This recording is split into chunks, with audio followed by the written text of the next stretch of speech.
வணக்கம். நான் டாக்டர் தீபா லாலன். இன்னைக்கு நம்ம என்ன டாபிக் பத்தி டிஸ்கஸ் பண்ண போறோம் அப்படின்னு கேட்டிங்கன்னா, சனி பெயர்ச்சி பலன்கள் தாங்க பார்க்க போறோம். சனி பகவான் மார்ச் மாசம் 29ஆம் தேதி அப்ராக்ஸிமேட்லி 10 மணிக்கு மேல இரவு கும்ப ராசியிலிருந்து மீன ராசிக்கு பெயர்ச்சி ஆகுறாருங்க. இந்த கும்ப ராசியிலிருந்து மீன ராசிக்கு பெயர்ச்சி ஆகக்கூடிய சனியினால நெறைய ராசிகளுக்கு வந்து பார்த்தீங்கன்னா, அபரிவிதமான நற்பலன்கள் அப்படின்றது இருக்க தான் செய்யுது. மறக்கவும் முடியாது, மறுக்கவும் முடியாது, மறைக்கவும் முடியாது. என்ன அப்டின்னா, ஒரு சில ராசிகளுக்கு கண்டிப்பா ஒரு சில தீய பலன்கள், நெகட்டிவ் இம்பேக்ட்ஸ் அப்டின்றத ஏற்படுத்த தான் போறாரு. சனி பகவான் கிட்டேருந்து ஓடவும் முடியாது, ஒளியவும் முடியாது. அப்படிப்பட்ட நெகட்டிவ் இம்பேக்ட்ஸ் எந்தெந்த ராசிகளுக்கு வரப்போகுது, எந்தெந்த ராசிகளுக்கு ஒரு அமேசிங்கான, எக்ஸலன்ட்டான ஒரு பெனிஃபிட்ஸ் வரப்போகுது அப்டின்றத இந்த பதிவுல பார்க்குறாங்க. அதுக்கு முன்னாடி வந்து பாருங்க, இப்ப நாங்க சொல்லக்கூடிய பலன்கள் எல்லாமே உலகத்துல இருக்க அத்துணை சம்பந்தப்பட்ட ராசிகள். இப்ப மேஷம் சொல்றோம் அப்படின்னா, மேஷ ராசி அன்பர்களுக்கான ஒரு பொதுவான பலன். ரிஷபம் சொல்றோம் அப்படின்னா, ரிஷப ராசி அன்பர்களுக்கான ஒரு பொதுவான பலன். இத பார்த்துட்டு இருக்க அந்தந்த ராசி அன்பர்கள், நாங்க வந்து பாருங்க வாழ்க்கையில பல முக்கியமான விஷயங்கள முடிவெடுக்கும் தருணத்துல இருக்கோம். அப்ப எங்க சுய ஜாதகத்த ஒரு பரிசீலனை பண்ணிக்கணும் அப்படின்னு விருப்பப்படுறீங்க அப்படின்னா, நான் பேசிட்டு இருக்கும்போதே என்னோட வாட்ஸ்அப் நம்பர் வந்து பார்த்தீங்கன்னா, டிஸ்ப்ளேல போட்டிருப்பாங்க. அதுக்கு ஹாய்ன்னு வாட்ஸ்அப்ல ஒரு மெசேஜ் பண்ணுங்க. ஸ்டாஃப் உடனே ரெஸ்பாண்ட் பண்ணி அப்பாயின்ட்மென்ட் ஃபிக்ஸ் பண்ணி குடுப்பாங்க. என்கிட்ட பேசிக்கலாம். சரி.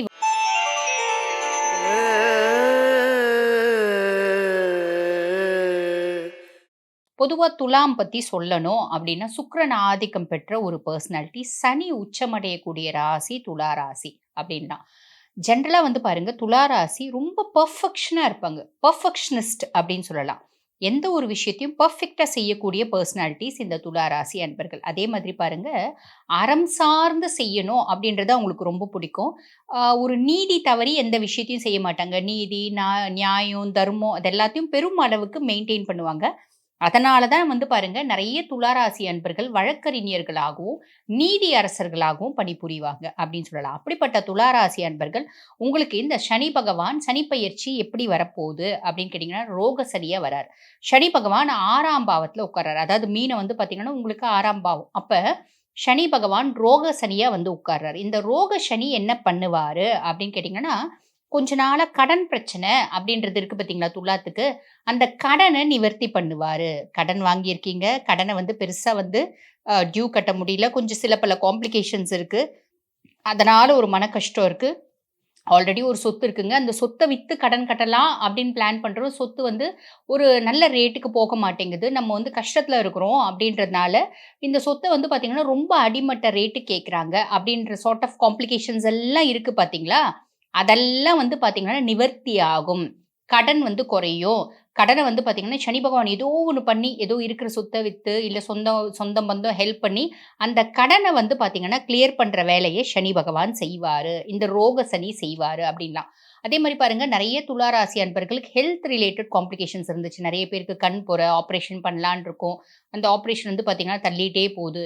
ஆ கார்டியாக் பெத்தாலஜி இருக்கு. அதுக்கு வந்து வைத்தியம் பண்ணலான்னு பார்க்குறோம். பெருசா வைத்தியம் பலிதமாவல. சுகர் ரொம்ப நாளா அன்கண்ட்ரோல்டு இருக்கு. இந்த மாரி விஷயம் எல்லாம் வந்து பார்த்தீங்கன்னா, சார்ட் அவுட் ஆகக்கூடிய காலகட்டம்.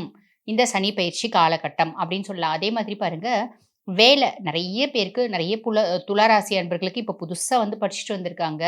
வேலை தேடிட்டு இருக்காங்க, கிடைக்கல அப்படின்ற மாரி வருத்தம்லாம் இருக்கு பார்த்தீங்கன்னா, நெறைய பேருக்கு இந்த சனி பயிற்சியில வேலை கிடைக்கும். அதே மாரி பார்த்தீங்கன்னா, வேலையில மேன்மை, முன்னேற்றம், வேலையில ப்ரமோஷன், இன்கிரிமெண்ட் இதெல்லாம் கிடைக்கிறதுக்கு பெரும்பாலான அன்பர்களுக்கு வாய்ப்பு உண்டுங்க. சரிங்களா?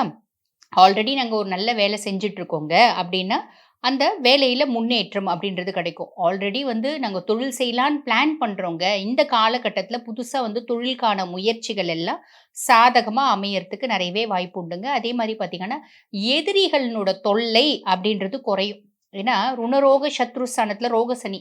ஸோ, எதிரிகளோட தொல்லை அப்படின்றது குறையும். அதே மாரி சனியினோட பார்வை, சனி வந்து பார்த்தீங்கன்னா 3ஆம் பாவத்த பார்க்குறாரு. சனி வந்து 3ஆம் பாவத்த பார்க்கறதுனால என்ன ஆகும் அப்டின்னா, சனி வந்து 3ஆம் பாவத்துல ஸ்ட்ரெங்தன் ஆவார். இளைய சகோதர தைரியஸ்தானத்துல சனியினோட வீரியம் அதிகம். அது பார்வை இருந்தாலும், அந்த பார்வைக்கும் வீரியம் அதிகம். அப்ப நம்பளுக்கு ஒரு "அட எதுவுமே முடியலப்பா, என்னடா இது? எங்க போனாலும் பிரச்சனையா இருக்கு." அப்டின்லாம் யோசிச்சது நம்மளால முடியும். எங்க போனா பிரச்சனையா இருந்தா என்ன? இந்த இடத்துல பிரச்சனையா இன்னொரு இடத்துக்கு போலாம். இந்த இடத்துல பிரச்சனையா இன்னொரு இடத்துக்கு போலாம். அந்த இடத்துல பிரச்சனையா இன்னொரு இடத்துல போலாம். அப்டின்ற மாரி பிரச்சனைகள ஃபேஸ் பண்ணக்கூடிய தைரியத்தையே வந்து பார்த்தீங்கன்னா, சனி பகவான் குடுப்பாரு அப்படின்னு சொல்லலாம். அதே மாதிரி பாருங்க, நம்மளோட இளைய சகோதரர்கள் இருக்காங்க அப்படின்னா, அவங்க ஒரு ஹெல்பிங் ஹேண்டா, சப்போர்ட்டிங் ஹேண்டா உங்களுக்கு வந்து ஹெல்ப் பண்ணுவாங்க அப்படின்னு சொல்லலாம். இவ்வளோ நாள் வரைக்கும் பெருசா வந்து சப்போர்ட்லாம் இல்லைங்க, எங்க தம்பிலாம் அப்படின்னா, இந்த காலகட்டம் அவங்க ஏதோ ஒரு விதத்தில சப்போர்ட் பண்ணுவாங்க. அதாவது பிசிக்கலியும் இருக்கலாம், மென்டலியும் இருக்கலாம், மோரலியும் இருக்கலாம். ஏதோ ஒரு விதத்தில அவங்க உங்களுக்கு நீங்க முன்னேறுறதுக்கு அவங்களோட கை அப்படின்றது ஒரு பங்கு இருக்கும் அப்படின்னு சொல்லலாம். அதே மாரி சனி பகவானோட பார்வை 8ஆம் பாவம். துஷ்தானத்துல விழறதுனால என்ன ஆகும் அப்படின்னா, கொஞ்ச நாளுக்கு முன்னாடி நம்ம பெருசா எந்த தப்புமே செய்யல. ஆனா வந்து பாருங்க, செய்யாத தப்புக்கு அவமானம், அவப்பேரு, கஷ்டம், ஒரு அசிங்கமானது, தலைகுனிவு, ஒரு அவசொல் இதெல்லாம் நடந்துச்சு பார்த்தீங்களா? அது எதுக்குமே நம்ம காரணம் இல்ல அப்படின்றது இந்த காலகட்டத்தில தெரிஞ்சிடும். அதே மாதிரி பாருங்க, நான் சின்னது செஞ்சேன். அது பெருசா எக்ஸாகரேட் ஆச்சு. அதுக்கு கண்ணு, மூக்கு, காது, வாய்லாம் வச்சு என்ன குத்தம் சொன்னாங்க. அந்த குத்தம் சொன்னவங்களே இப்ப வந்து பார்த்தீங்கன்னா, நான் செஞ்சது தப்பு தான், சொன்னது தப்பு தான், தெரியாம சொல்லிட்டேன். அப்படின்ற மாரி அவங்க போட்ட பழிக்கு அவங்களே வந்து பார்த்தீங்கன்னா, நான் செஞ்சது தப்பு அப்படின்னு உங்ககிட்ட மன்னிப்பு கேட்கறதுக்கான காலகட்டத்தையும் இந்த காலகட்டமா நம்ம எடுத்துக்கலாம். சனி பகவான் அத ஏற்படுத்தி குடுப்பாரு அப்படின்னு சொல்லலாம். அதே மாரி பாருங்க, சனியினோட பார்வை 12ஆம் பாவம். 12ஆம் பாவம் வந்து பார்த்தீங்கன்னா, அயன, சயன, போக, விரயஸ்தானம் அப்படிம்பாங்க. அங்க இடத்துல வந்து சனி பார்வை இருக்கிறதுனால, நம்ம தூக்கம் கெட்டு உழைக்கிற மாதிரி இருக்கும். நம்ம கம்ஃபர்ட் லெவல விட்டுட்டு உழைக்கிற மாரி இருக்கும். அதே மாரி விரயம் அப்படின்றது வரும். அந்த விரயம் நம்ம பெருசா வந்து பயப்படணும் அப்படின்ற அவசியம் கிடையாது. காரணம் என்ன அப்படின்னா, அது வந்து சுப விரயமா இருக்கும். அது சுப விரயம்னா என்னங்க அப்படின்னா, இப்ப நம்ம ஒரு வீடு வாங்குறோம், அதுக்கு கடன் வாங்குறோம், அதுக்கு செலவு பண்றோம். செலவு பண்றது சந்தோஷமா செலவு பண்றோம். பொண்ணு இருக்கலாம், பிள்ளை இருக்கலாம். கல்யாணம் பண்றோம். கல்யாணம் இப்ப பொண்ணு இருக்கு. பொண்ணுக்கு வந்து வரன் கூடி வருது. அதனால கல்யாணம் பண்றோம். கல்யாணத்துக்கு நம்ம செலவு பண்றோம். ரொம்ப சந்தோஷமா செலவு பண்றோம். இப்ப வயசு பொண்ணு இருக்கு. நகை வாங்குறோம். அந்த பொண்ணுக்கு நகை வாங்கி வைக்கிறோம் அப்படின்னும்போது சந்தோஷமா செலவு பண்றோம். அதெல்லாம் இல்லைங்க. சின்ன குழந்தை தான் இருக்கு. ஒரு பர்த்டே பார்ட்டி செலிப்ரேட் பண்ணுவோம். இல்ல பிள்ளை ஏஜ் அட்டெண்ட் பண்ணலாம். அதுக்கு ஒரு ஃபங்ஷன் வைப்போம். ஸோ இந்த மாதிரி செலவு அப்படின்றது இருக்கும். அந்த விரயம் சனியினோட பார்வை சனி வந்து 6ஆம் பாவத்திலேருந்து ரோக சனியா இருந்து பார்க்கறதுனால, சுப விரயம் அப்படின்றது நடக்குங்க. சரிங்களா? குரு வந்து 9த் பிளேஸ் 9ஆம் பாவம். ராகு, கேது ஃபேவர். சனி வந்து பார்த்தீங்கன்னா, உங்களுக்கு லார்ட் ஆஃப் 4 அண்ட் 5 அதாவது சுக தாயார் ஸ்தானத்துக்கும், அதே மாரி பூர்வ புண்ணிய ஸ்தானம், புத்திரஸ்தானத்துக்கும் அவர் தான் அதிபன். ஓகேங்களா? ராகு, கேதுலாம் வந்து பார்த்தீங்கன்னா, ஃபேவரா இருக்கு. நான் ஆல்ரெடி சொன்ன மாதிரி. ஸோ, இந்த ரோக சனி என்ன பண்ணுவாரு அப்படின்னு கேட்டீங்கன்னா, நெறைய நற்பலன்கள் குடுப்பாரு. பொதுவா வந்து பார்த்தீங்கன்னா, இந்த சனி பயிரு ரொம்ப எக்ஸ்ட்ரார்டினரியா இருக்கு ரிஷபத்துக்கு. 95% 95%க்கு மேல 93-95% மார்க் போடலாம். அதே மாதிரி பாருங்க, துலாத்துக்கு ரொம்ப எக்ஸ்ட்ரார்டினரியா இருக்கு. எல்லாமே ஃபேவரா இருக்கு. துலாத்துக்கும் வந்து பார்த்தீங்கன்னா, ஆவரேஜா எவ்வளோ மார்க் போடலாம் அப்படின்னா, 95% போடலாம் அப்படின்னு தான் சொல்லணும். சரி. எவ்வளோ விஷயம் நல்லதா இருந்தாலும், அதே மாரி இந்த கோர்ட்டு, கேஸு இந்த மாரி எல்லாம் வழக்குகள்லாம் இருக்கு அப்டின்னா, அதெல்லாம் உங்களுக்கு ஃபேவரா வர்றதுக்கும் வாய்ப்பு உண்டு. எவ்வளோ எக்ஸ்ட்ரார்டினரியா இருக்கு, சூப்பரா இருக்கு அப்டின்னாலும் நம்ம பரிகாரம் அப்டின்னு ஒண்ணு சொல்லுவோம். அந்த மாரி துலா ராசி அன்பர்கள் உங்களுக்கு என்ன பரிகாரம் அப்டின்னு கேட்டீங்கன்னா, உளுந்து இருக்கு பார்த்தீங்களா? உளுத்தம்பருப்பு தொட்டோட வாங்கிக்கோங்க. அதாவது தோலோட வாங்கிட்டு, அத வந்து பார்த்தீங்கன்னா, களி கிளறிடுங்க.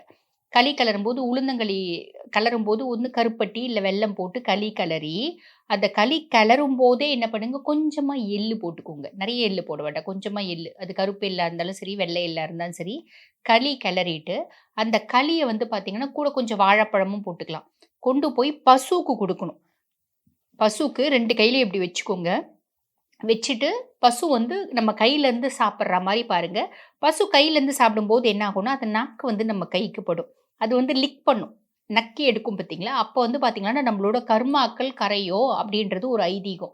பசுல வந்து பாருங்க 33,00,00,000 தேவர்களும் இருக்கிறதுனால, அந்த 33,00,00,000 தேவர்களோட அனுக்கிரகமும், ஆசிர்வாதமும், கருணையும் நம்மளுக்கு கிடைக்கும். 33,00,00,000 தேவர்களும் கருணை பார்வை அப்படின்றது நம்ம மேல வீசல அப்படின்னா கூட, ஒரு 4, 5 பேராவது நம்ம மேல கருணை பார்வை அப்படின்றது வீச மாட்டாங்களா? அப்ப அவங்களோட அனுக்கிரகமாவது கிடைக்காதா? கிடைக்கிறதுனால நம்மளோட கர்மான்றது கரையாதா? கண்டிப்பா கரையும். ஸோ, இந்த பரிகாரம் நம்ம வந்து பார்த்தீங்கன்னா, துலா ராசி அன்பர்கள் எப்ப செய்யணும் அப்படின்னா, மாசத்துல ஒரு சனிக்கிழமை செய்யுங்க. பொதுவாவே நம்ம பரிகாரம், தோஷ நிவர்த்தி இதெல்லாம் செய்யறதுக்கு உகந்த நாள் எது அப்படின்னா, சனிக்கிழமை தான். புரியுதுங்களா? சனிக்கிழமை சனி ஓரை செய்யறது விசேஷம். முடியலையா? சனிக்கிழமை அன்னைக்கு செய்யுங்க. அதுவும் முடியலையா? மாசத்துல 1 நாள் அமாவாசை அன்னைக்காவது செய்யுங்க. செய்யும்போது துலா ராசி அன்பர்களுக்கு நான் ஆல்ரெடி நல்லது செய்யக்கூடிய சனி, இன்னும் கொஞ்சம் பிரீத்தியாகி, இன்னும் நெறைய நல்லதுகள செய்வாரு. சனி பகவான் மட்டும் பிரீத்தி ஆவறது இல்லைங்க. இருக்கிற 9 கோள்களும் வந்து பார்த்தீங்கன்னா, பிரீத்தியாகி நெறைய நல்லதுங்கள செய்வாங்க. நல்ல விஷயங்கள நம்மளுக்கு செய்வாங்க. அப்படின்றது உண்ம. சரிங்களா? ஆக இந்த ரோக சனி துலாத்துக்கு நெறைய நன்மைகள செய்ய காத்திருக்காரு. எக்ஸ்ட்ரார்டினரியா இருக்கு அப்படின்னு தான் சொல்லணும். வாழ்த்துக்கள்.